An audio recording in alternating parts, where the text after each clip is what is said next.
So welcome to another episode of Stacking M's with me, Sarah Payton, marketing consultant and business coach. And today I am joined by a very special guest. She is going to help y'all get y'all ad strategy together because y'all be asking me about ads and I'll be like, I don't do ads and I don't want to teach you how to do ads and all that stuff. So anyway, y'all know here at the podcast, we focus on marketing, money, and mindset. And Aleah Ray Dorsey is all of those things, right? She is, she focuses on the ads, but she is very much a strategist at heart. And I love that about her, and seeing her interact and coach is what just kind of lights me up, and it lights up she and her clients. So welcome to the podcast, Aleah. Thank you so much for joining. Thank you so much for having me. Excited to be here. This is so dope. Thank you. So let's just jump right into it. I didn't do your intro any justice. So if you would give us the rundown, like tell us who you are and what it is that you do. Yeah, absolutely. So my name is Aleah Ray. My company, Ray of Light Digital, is all about Facebook and Instagram ads, right? So I am a Facebook ads coach. I used to be in the realm of managing ad accounts for beauty brands, and that is my niche. I specifically help e-commerce beauty brand founders, okay? And I used to manage ads for brand founders, but I really enjoy teaching. And I realized that even if you have someone running your ads, you still need to understand what's going on in your own ad account, right? And so, I teach brand founders how to DIY their ads or to get knowledgeable enough about ads so that when they do outsource and hire an agency, they can't get taken advantage of. They'll know exactly what's going on, what should be happening, what shouldn't be happening. And it just makes the process and experience so much better for them. So a few questions I have based off of that. So why e-commerce beauty brands? So I've been in the beauty industry for about 11 years now. So before I did Facebook ads, I was a makeup artist, but I've always been more on the side of selling beauty. So I did makeup, but really to get you to buy the makeup that I was doing, because I worked for big box department stores like Nordstrom. I've worked as a vendor at Sephora. I've worked for Blue Mercury. So all these different retail stores and brands like NARS, Bobbi Brown. I've worked for Clinique, so many, right? So my background is just all beauty. And I even had my own beauty brand at one time. I had an e-commerce online beauty brand, and I honestly struggled so much with sales that from that e-commerce piece. Like when I was standing in front of you, I sold lipstick. It was custom lipstick. So if you came to my table at a trade show, girl, you were walking away with no less than two tubes of lipstick from me. Okay. But when it got down to trying to sell you those same 2 tubes e-commerce on the e-commerce platform to strangers where I couldn't show up and you couldn't really experience my product in real life, I struggled with sales online. And it was actually that struggle that made me wonder, like, what am I doing wrong, Tara? And it took me down the rabbit hole to realize at that time I was boosting posts and promoting posts, but I was not running ads through Facebook Ads Manager. And that's what all the big brands that were successful were doing. And so really that interest in helping my own business took me down the rabbit hole to get excited about ads. And I got more excited about ads and helping brand founders than I did even about the lipstick business. And that's where I am today. Okay. So what was the biggest thing that you were struggling with when you had your e-commerce brand? Like, I know you said you were struggling with sales, but like, what was that thing? What specifically? Yeah. It was actually a combo of everything. So, when it comes to e-commerce stores, there's the traffic piece and the conversion piece, right? And I realized I wasn't getting enough traffic to my e-commerce site, but then my site wasn't optimized for conversions either. So the two pieces were lacking, to be honest. I was just floundering all over the place with that, and I later realized once I got the conversion piece together, I think I went through, honestly, Tara, I probably went through 5 different sites over the course of maybe 3 years of keep revising it and getting somebody else to design it. finally the site I settled on was the one I made myself. But Mm-hmm. it was only through me going to my competitors. I made custom lipstick. So the only brand that I knew that did custom lipstick was Bite Beauty Lab at that time. Mm-hmm. And there are some small brands that do it. I think there's one called Finding Ferdinand who does where you can mail in your colors or choose from a color wheel. But Bite Beauty Lab was the go-to for custom blended lipstick, right? So I went to Bite's site and I went to Finding Ferdinand's site and I started looking at the layout of that site and comparing it to my site's layout. Mm-hmm. And I saw where I was lacking, where I wasn't getting those conversions. I didn't have all the things they had. And it wasn't really about, I didn't have the money they had behind them, of course, but there were still things that I could do with my limited budget to make my conversions better. And Mm-hmm. so then I get all that together, but then I still have a traffic problem. People aren't coming to the site. I'm posting online about it. I'm saying I'm doing the reels. Reels weren't a thing back then. I'm doing IGTV and I'm Mm-hmm. showing up on Insta, but I'm not getting the traffic. Mm-hmm. And that's where Facebook ads really came in. That's when I realized that what I was missing was a way to get strangers to really come to my site so that they could convert. So you went through 5 rebrands Oh yeah. of your Oh website yeah. Oh yeah. before you settled on the final website. And Mm-hmm. in the process of those 5 rebrands, you still did not increase your conversions. Were those Mm-mm. rebrands focused on aesthetics primarily? Mm-hmm. Mm-hmm. Okay. Of Okay. course, of course. It was the look of it. Because nobody would told me, or I didn't know the right experts to seek out to Mm-hmm. explain to me that it's so much less about the aesthetics. I mean, it needs to look branded and it needs to match the vibe that you want, and it should be aesthetically pleasing. But some of the most successful sites are not fancy. You know what I'm saying? They don't have all the things that maybe a Sephora or NYX site has, but they're Mm-hmm. still converting like crazy. So I Mm-hmm. was missing the mark on things like those trust badges. You know what I mean? I didn't know that I should have a little pop-up box that said, do you have questions about, this product? Contact us right here and chat with somebody, that would take them to maybe Facebook Messenger. I didn't know that I should really flush out my FAQs, not spend 5 minutes on them and Mm-hmm. put 2 or 3 things on there. Really think about the questions that I'm being asked or that I'm going to be asked about this product and really go in on those FAQs. You know what I mean? Mm-hmm. And stuff like that. Having the testimonials. I had press around my products, which was another mind-blowing thing. They landed on Essence Magazine's blog. I was in Washingtonian Magazine. Great press. I had a great PR person. But also that wasn't giving me the traffic that I needed either. So Mm-hmm. it was really, I spent a lot of time in that business frustrated and disappointed and just trying to figure out what I'm doing wrong. I knew my product was great. Mm-hmm. And it was that emotion that I don't want. And I know you feel this too about your clientele and, the people that come to you. I don't want nobody to feel like that anymore. Right. It takes so much out of you. And, yes, you're going to work hard in this business. Yes, it's going to be stressful. But some of these things that we are just like grinding, against the current with, we don't have to. Mm-hmm. There are people to explain to us what we're doing wrong. If we'll listen, we can Mm-hmm. figure it out. You know what I Right. mean? And I spent Right. a lot of time frustrated in that space. So basically, for y'all that didn't catch it, I want to just summarize a little bit of what Aleah just shared, because a lot of people think that a rebrand is the answer to your sales Mm, problem, and it is mm-mm, not. mm-mm, Okay. I've come across so many people, so many brands. They're like, oh, I just want to do my packaging over. I just want to do my website over. mhm. That's not the answer to your sales problem. And Aleah No, is a testament to that. yeah. 5 rebrands in 3 years, and still her conversions were not increasing. So I just wanted to make Mhm. sure y'all caught that. Okay. Yeah, So absolutely.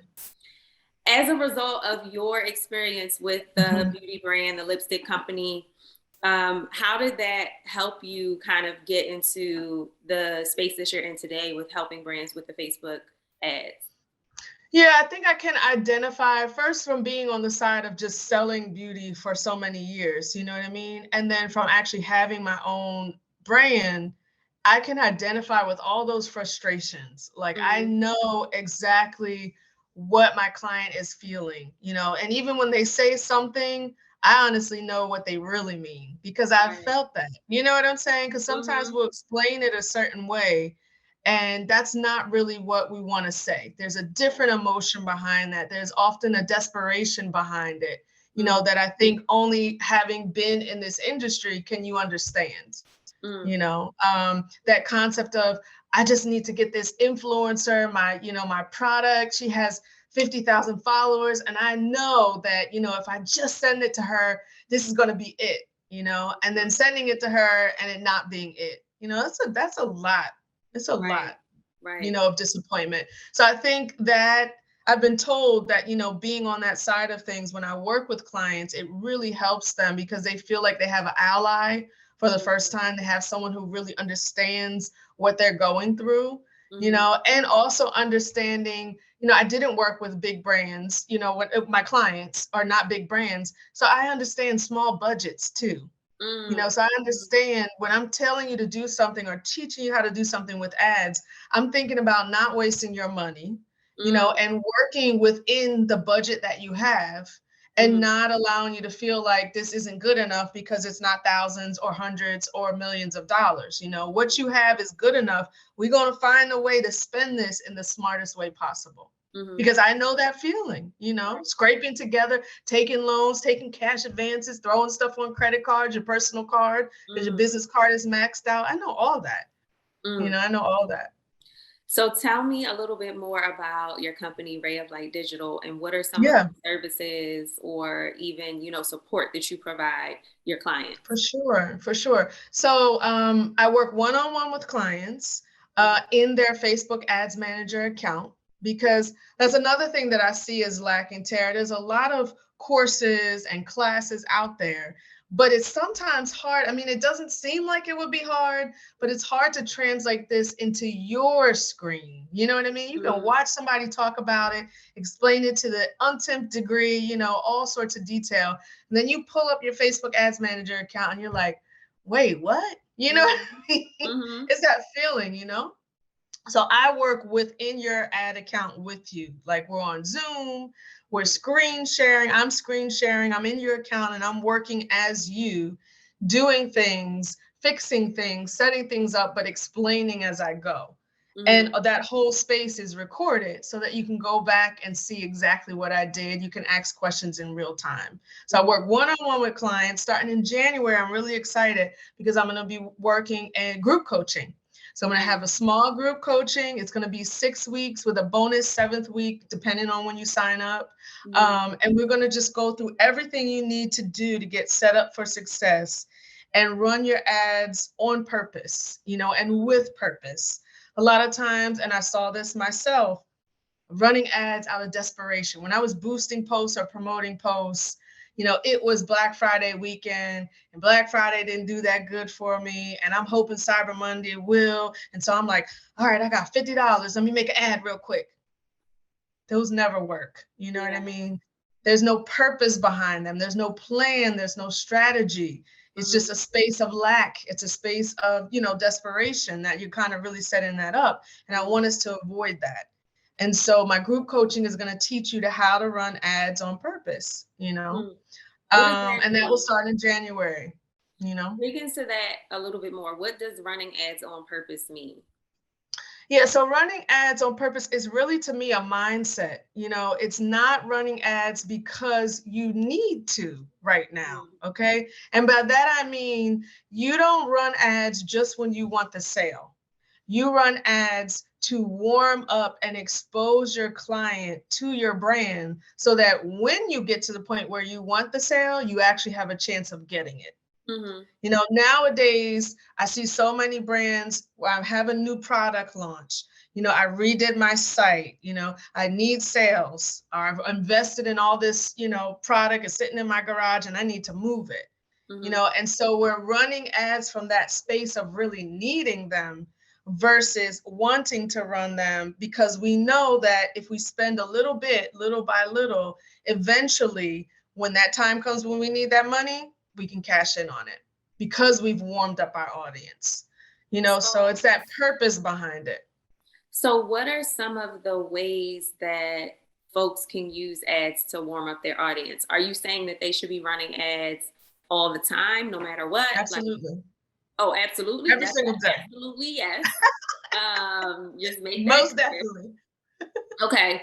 So, okay, yeah. What are some of the things that brands can do to warm up their audience? So, first of all, you need to be running ads all the time. Okay. All the time. Turn it over to you. Yes.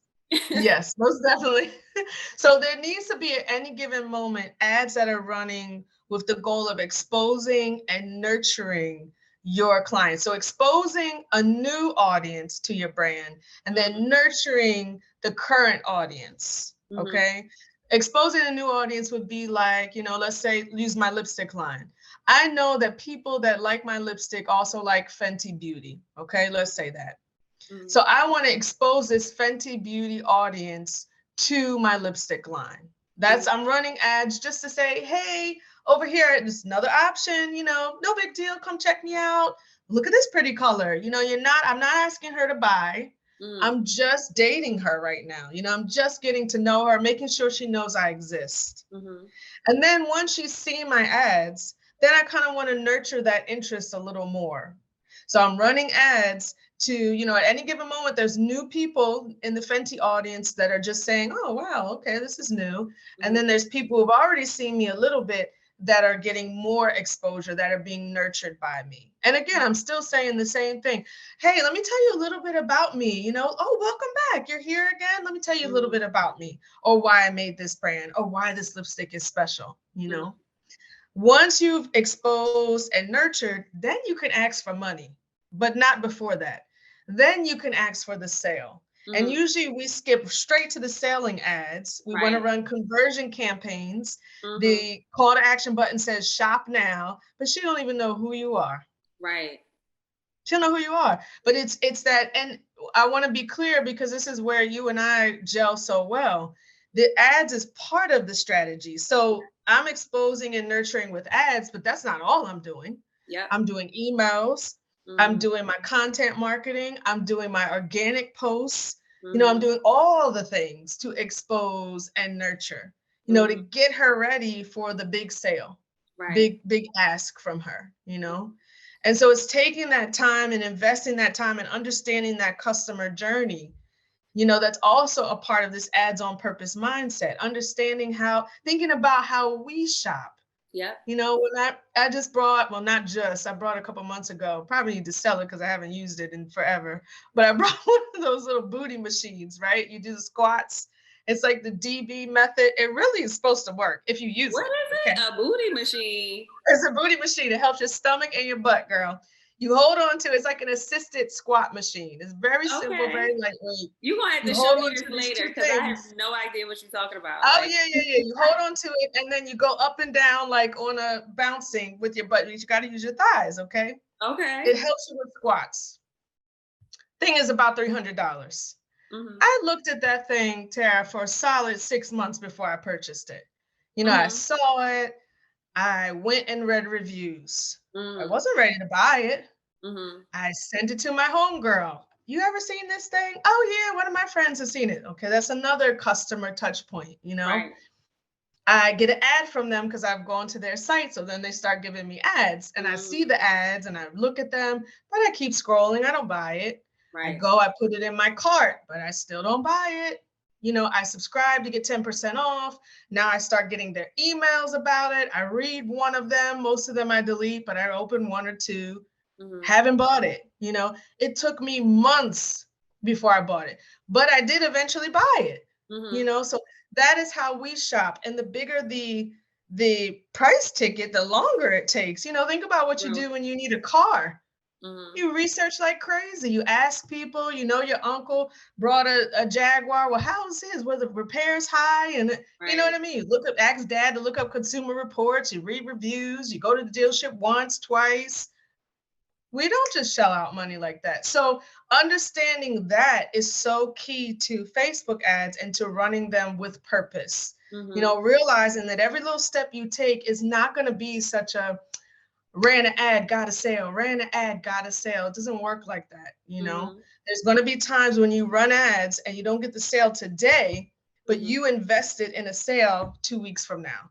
Mhm. You gave a time and money investment into a sale that's going to come your way 3 months from now. So why Right. not?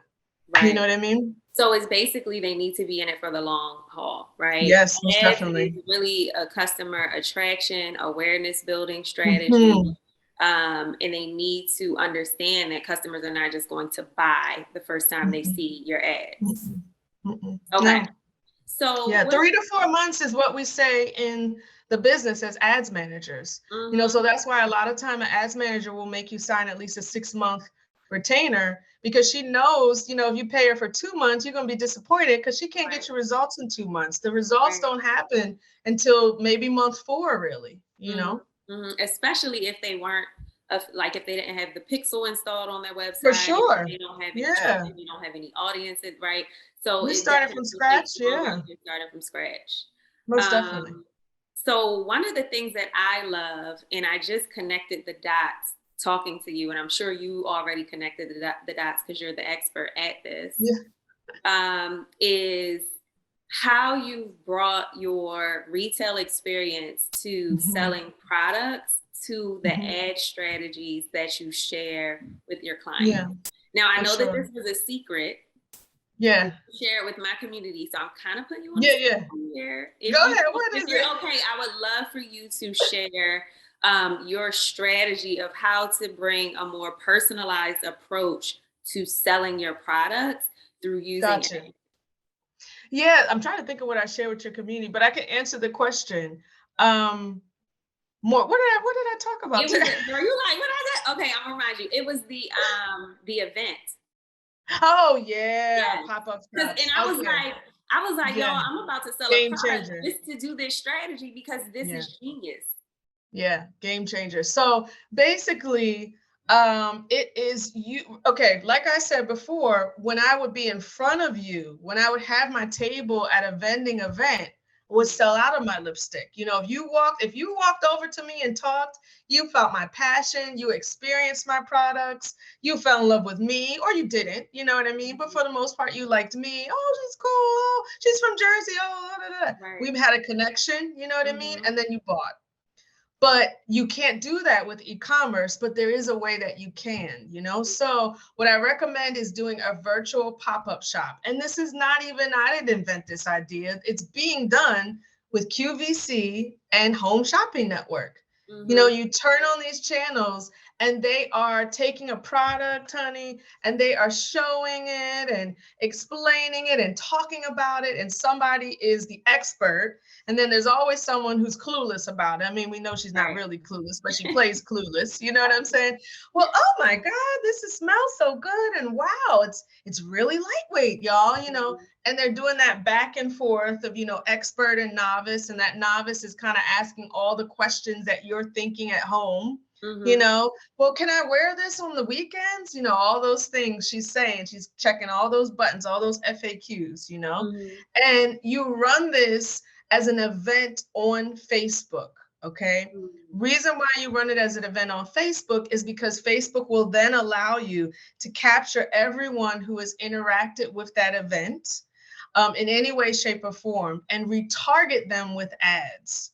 So Mhm. let's say that you get 5,000 people, and this is not unheard of because there are even ads to run traffic to the event. There's even a separate type of ads for that. But let's Mhm. say you get 5,000 people that come to that event page. Only 50 people may attend. That's no big deal. You're going to sell product to those 50 people because you're going to have a flash sale coupon code, limited time.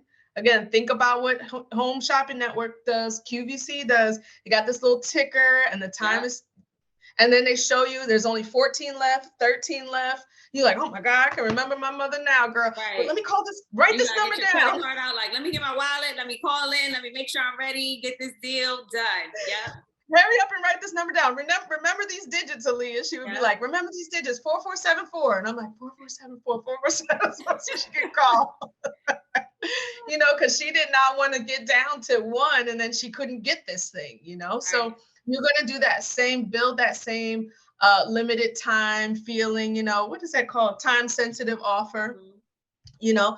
So you'll have a flash sale around your products. You'll be dropping the coupon code and telling people to shop. And so not only will you get sales during the event, okay, because there's an excitement, there's your client's chance, your customer's chance to ask you questions. Because think about it, they can just post those questions and you can answer them in real time. They're not sending an email to customer service or waiting for you to get back to them or any of that. You know what I mean? Mm-hmm. And so you'll get sales at that time, but even more important to me is that you'll capture an audience that can be retargeted with ads. And those ads can be so specific.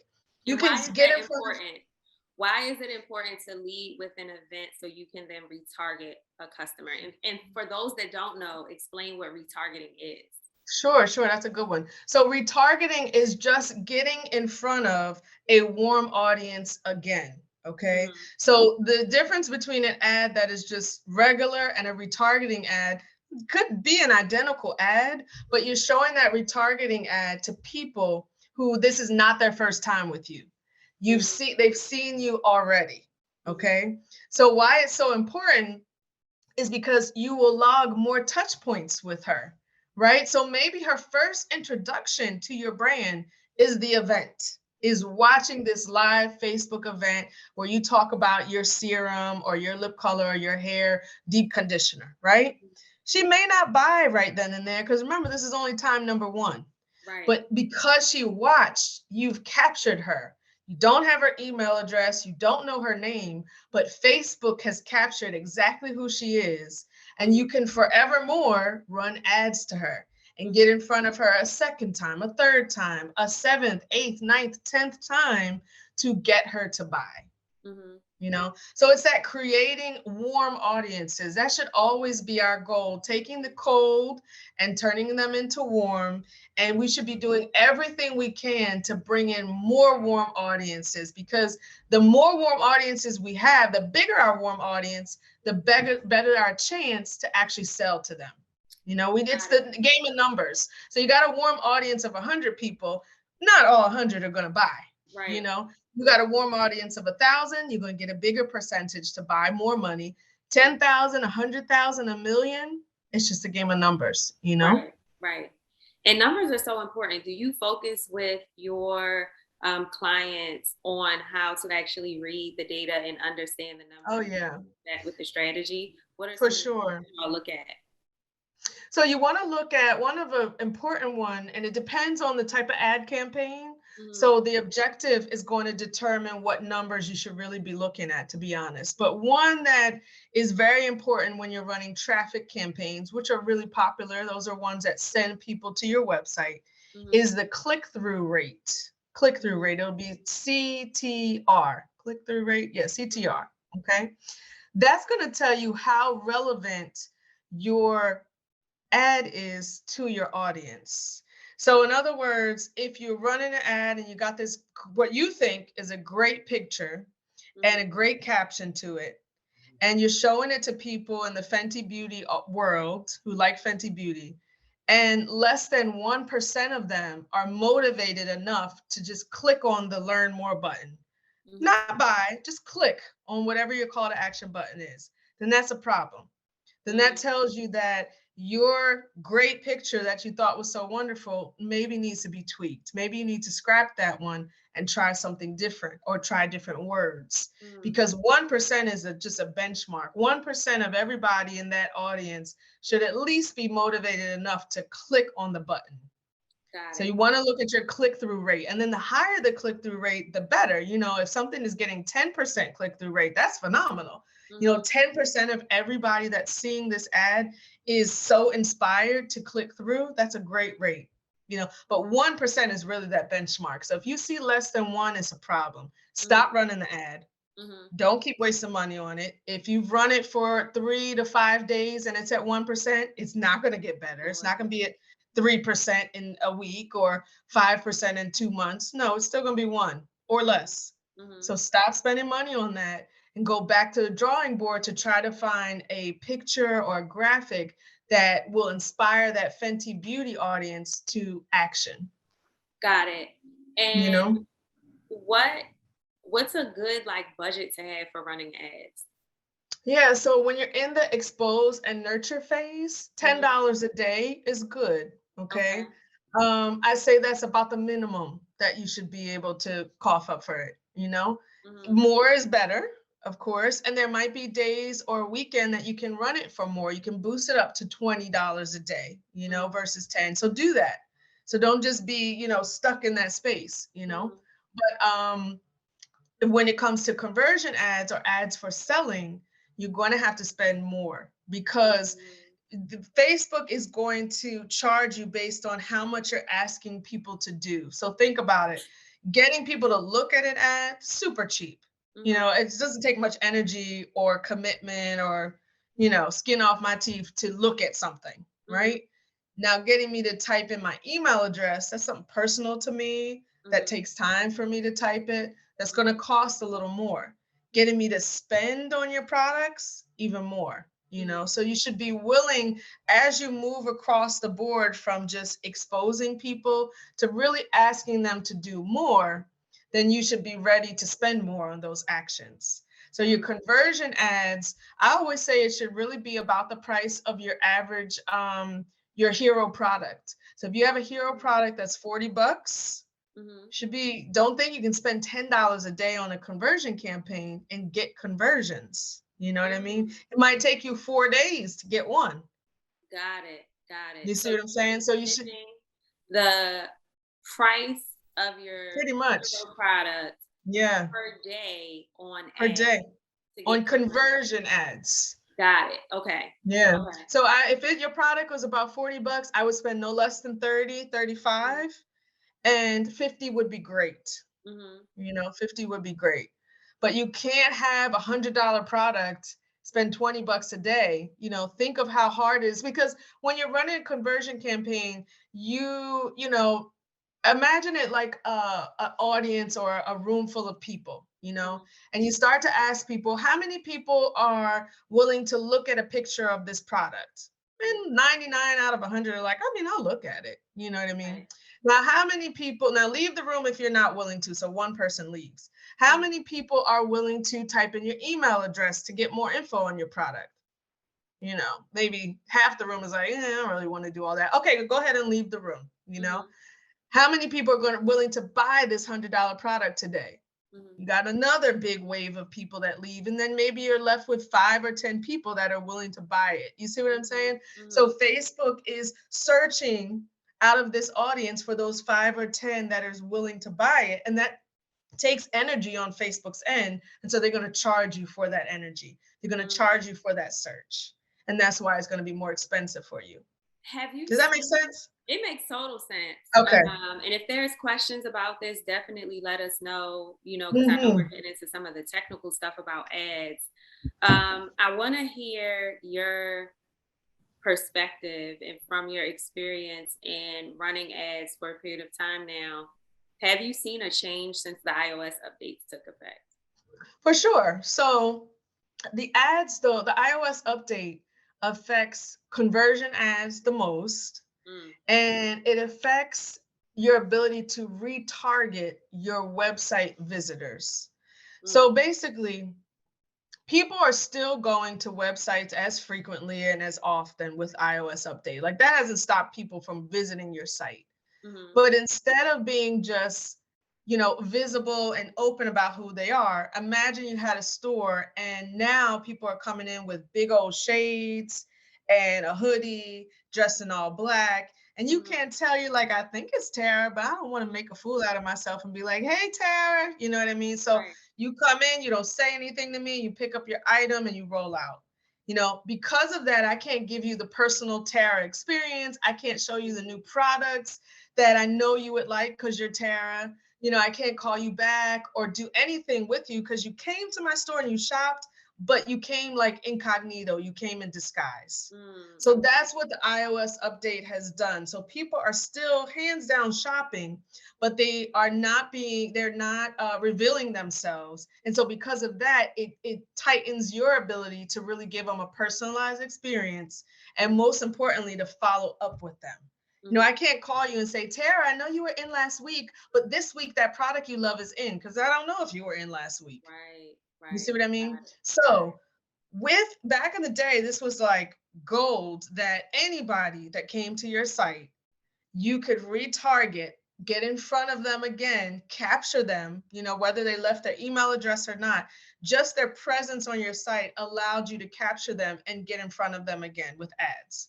Got it. If now, not so much, because again, remember, they're coming in incognito. Incognito. Wow. Yeah. Okay. They're coming in incognito. So it's reduced your ability to do that by 60%. So they think that about, yeah.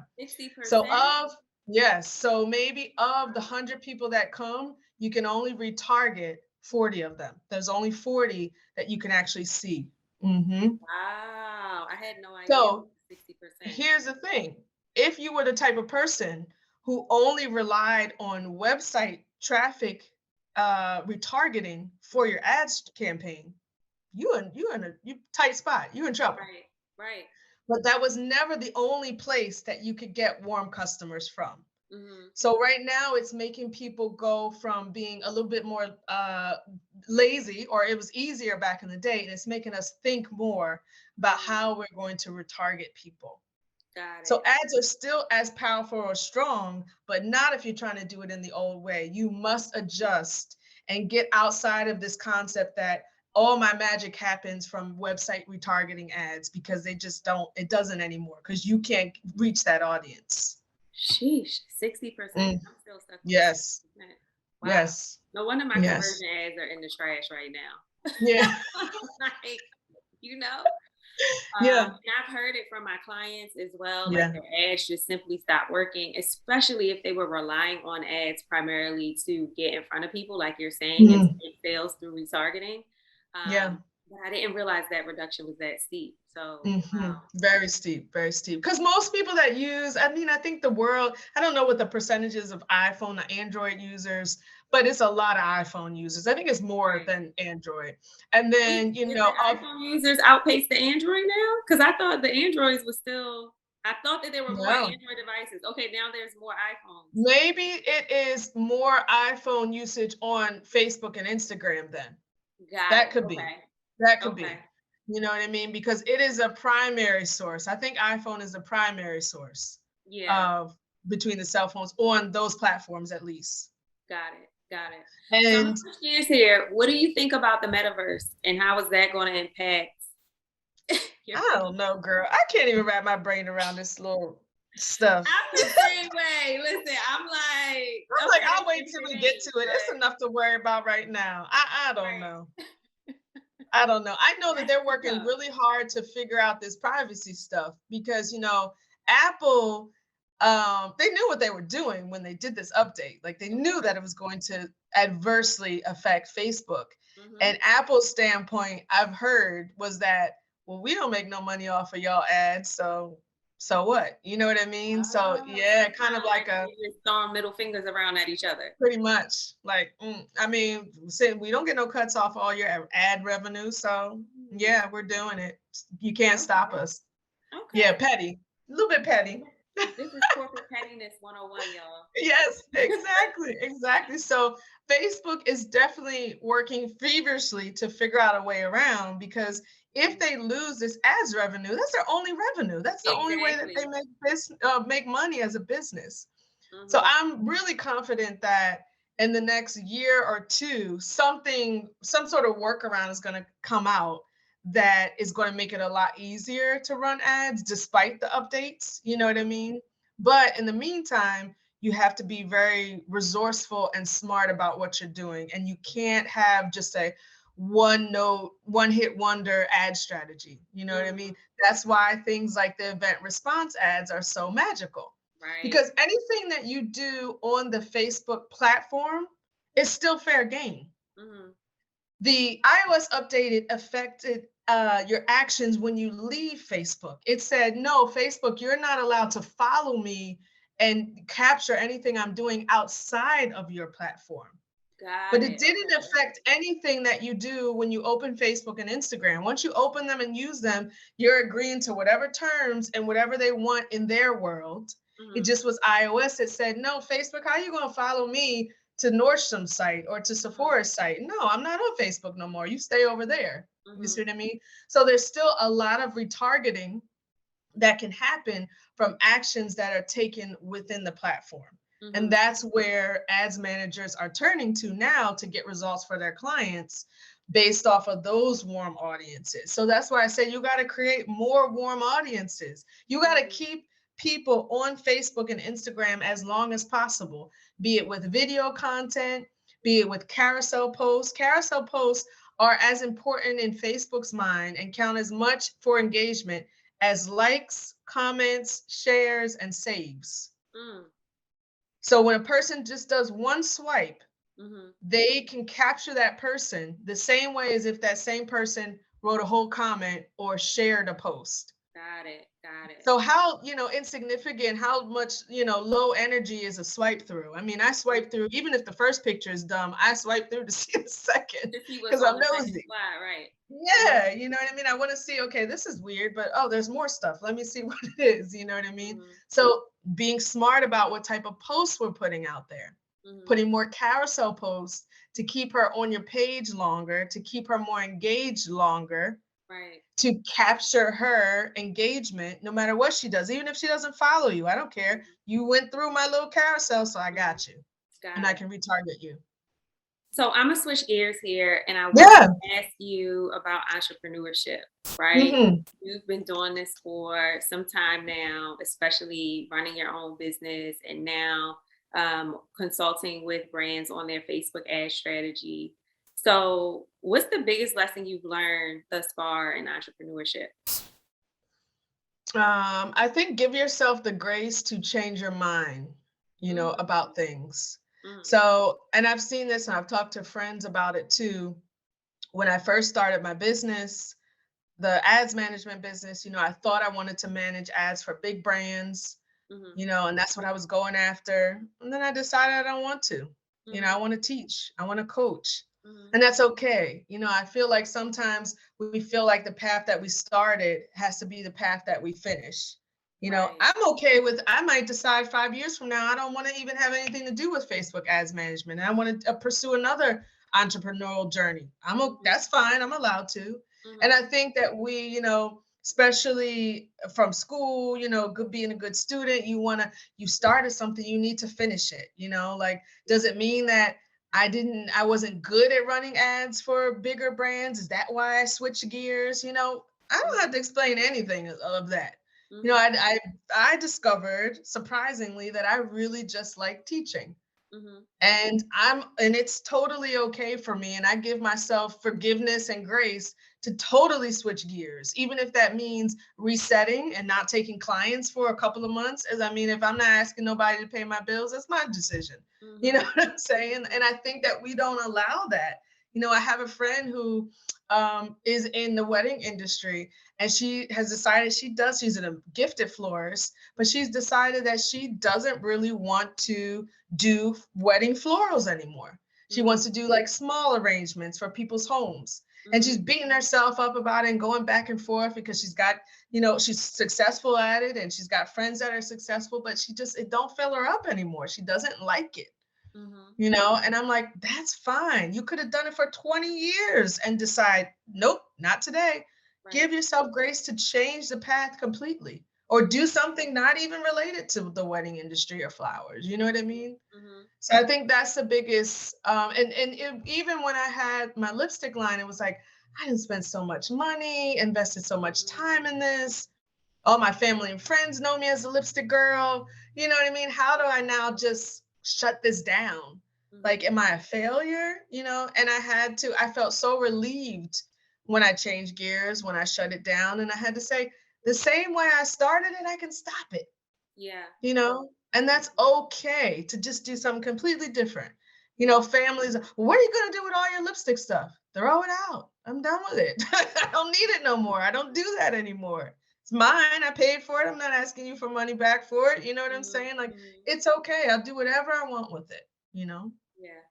I feel like Yeah. the most successful entrepreneurs are the ones that can recognize and identify when it's time to pivot or make a Yeah. change, and they don't Yeah. sit on it, they actually make a change, right? Because Yes. what's worse than changing is not changing. And like you Right. said, for your friend that's in the wedding floral industry, her thinking about her life, I'm sure she's thinking, if I continue to do this and I'm not happy, I'm not fulfilled, what will Mhm. my life look like, right? Right. Bring Right. on a lot of additional stress and misery and Yeah. that you don't want to have to carry into entrepreneurship. Entrepreneurship is really supposed to be freeing. And like I said, Exactly. those that um, really are successful, they can recognize they want to change and they change it quickly. I mean, Yeah, you've for sure. pivoted several times. I've Yeah. certainly pivoted several times. And I know I've come up against family members that were like, yo, are you serious? You gonna quit that Right. job? You doing this? You changing this again? Like, Right. what's going on? Right. Right? You get those comments and the side eyes and people doubting you Yep. or questioning what you are doing. But I just want to elaborate on that. Like, make sure that you're doing what's best for you. And For like sure. you just said, give yourself grace. Give yourself grace because you don't want to be stuck in something, doing something that you don't love when you're supposed to be getting free through this entrepreneurship journey. So thank you for Exactly. sharing that. I really appreciate Yeah. that. When it starts to feel worse than working for the man, then that's a problem. Right? You It's know, like even we leave the man and then we start right, working for the man and we are the man. right. We turn That's a into the man in our business. that's And a that's what problem. we don't That's want. a it's hard work, absolutely. Let's not get that Mhm. twisted. It's not easy breezy, but it should never feel like when you used to work for your boss. Yep. You should not feel miserable in it. You need to reevaluate if that's the case. Something is not right. You Mhm. know what I mean? Like, no, it never going to be easy, but there still should be a lightness to it, a joy to it, a passion, a feeling of fulfillment to it. Else, maybe you're doing the wrong business. You know what I mean? Mhm. Mhm. Or doing it in the wrong way. Right. Right. Yeah. So, last question, and I like to wrap Yeah, up the interviews with this question for all of for our sure. guests. So, the podcast is focused on marketing, money, and mindset. On a Right. scale of 1 to 10, I'm going to say the word. You tell me Okay. where you fit on that scale with each of them. So, Mm, where do you fit with marketing? we're talking about for my own business, right? Yeah. Yep. I'm critical of myself and I see so many things that I want to do and ways that I want to improve. So I'm giving myself a 6 on marketing because I think I can do it a lot better. Okay. Yeah. And money. Well, I always want more. So definitely That's not a like the 10. general consensus. But I'm happy and able to take care of myself and my family, so I'm gonna give it an 8 because there's more to strive for, definitely. Okay. And then mindset. 9 on mindset. I work really hard to keep my mental strong in all Mhm. this. Mhm. One of my favorite books, You Are a Badass at Making Money. Mhm. She talks about going to the mental gym, the emotional gym, and like tuning up your mental mindset muscles. Mhm. So there are days that I'm gonna say, what I say, a 9, I'm gonna say a Mhm. 9 now. There are days that I feel like a 6 or a 5, Mhm. but that's when I get on it, and realize, why am I thinking like this? I need Mhm. to listen to one of my favorite podcasts. I need to read, one of my favorite books, or look at something inspirational, or talk to a girlfriend who I know is going to get my mind right. You know what I mean? So that definitely is always a work in progress. Mhm. But I see it as extremely valuable because to me, if the mindset ain't right, you ain't gonna have the money and you won't be able to put forth the effort you need to in the marketing, period. That is a fact. That is a Yeah. definite fact. And I think Yeah. you could just drop the mic on that. Yeah. It's serious. Yeah. Yeah, So, definitely. listen, thank you so much for joining Thank me today you. on the podcast. We hope you all enjoyed this episode, and I will see you all next time. Bye. I want you to think about your brand as a person. It really personalizes it, not just for you and when you're planning, but also for your audience.